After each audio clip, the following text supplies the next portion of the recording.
Thank you so much for joining me tonight, and I hope all of you guys are doing well. Thank you, Ken Nyangweso. Thank you, Joyce Nyawera. Thank you, Frank Abdi, and thank you so much, Umul Khair, for joining me tonight. The subject ahead us is 2022 politics, and I'm just going straight to the first question, and this one goes to Frank Abdi. What are some of the indications that are there that may lead us to having post-violence elections come 2022, considering the political tension that is in our country? Thank you so much, Mr. Andrew, for hosting me this night. So when I go straight to your question, I think we need to look at the 2007 to 8 elections and what catalyzed that violence. And if we do that, then we'll compare with the situation at hand. And therefore, when we do that, we can be able to see the possibility or the impossibility of another violence. One indication is that it's true that when we look at 2007 to 8 post-election violence, prior to that, all other tribes came together, excluding one bigger tribe, though there are several of them, but the Mount Kenya bloc. So you'll come to realize that by 2006, towards 2007, the one Mount Kenya region was excluded and it formed its own bloc other than others.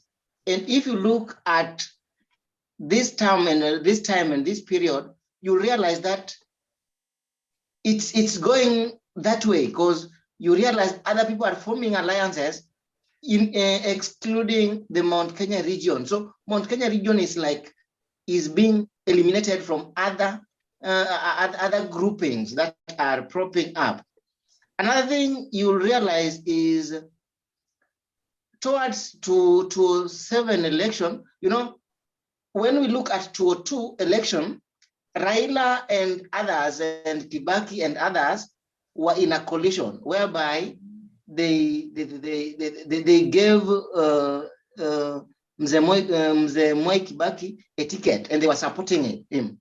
Then you realize that things changed and Raila ran against the same person. He said Tosha, meaning there were traces of betrayal in that. And therefore, if you also try to compare that scenario with this current scenario, you realize that we can compare Raila and Kibaki by then as people who were close and the power was revolving around the two of them. So they were the center of power. You look at Uhuru and Ruto, they are the center of power and governance. And there are indications that the same has happened, the betrayal thing. And so many others. And when we look and compare very closely, we can then say that there might be indications. The last one I want. I'm sorry, I think having a bit of network issues from the other side. He's gonna finish when he comes back. So, Umul Khair, we just heard from Frank Abdi. Attacks on other politicians when they visit other regions that seem not to support the ideologies. So what happened to Raila Odinga when he was at, I think, Ruiru constituency, somewhere around there. So when we start seeing all this,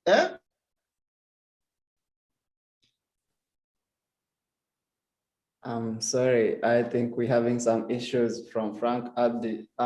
Maybe if Umul Khair, you could chip in and maybe tell us what do you see, what are some of the indications that you can tell that may lead to having violence elections. Sorry, Frank Abdi, I think we lost you at some point and we couldn't hear from you. We're gonna come back to you after Omi speaks. Okay, thank you, Andrew. One major thing that I have noticed that may bring post-election violence next year is mistrust among the leaders, the political leaders that we currently have. We are currently seeing people who belong to the same political party, but are going to talk bad about each other in different rallies. And we see this in the news, on Twitter, on social media all the time, that the deputy president not trusting, or the president not trusting the deputy president. And the division is already evident even before the election is here. We are seeing people claiming that the president is going to betray the deputy and going to support Baba Raila. And that is already bringing about bitterness in the citizens who are supporting the deputy president. And on Twitter especially, I go there to look at what is going on sometimes, and I see the way people are already bitter about the betrayal that they are foreseeing, yet it hasn't yet happened. So looking at that, you can envision what it will be when what they are foreseeing when it comes to reality. They are going to fight like physically. It won't be on Twitter anymore. It will be physical, and it will include mass human killing, and it's going to be very destructive to the country, and many people will lose lives. So already there's evidence that there's a possibility that there's going to be violence in the coming elections. Yeah.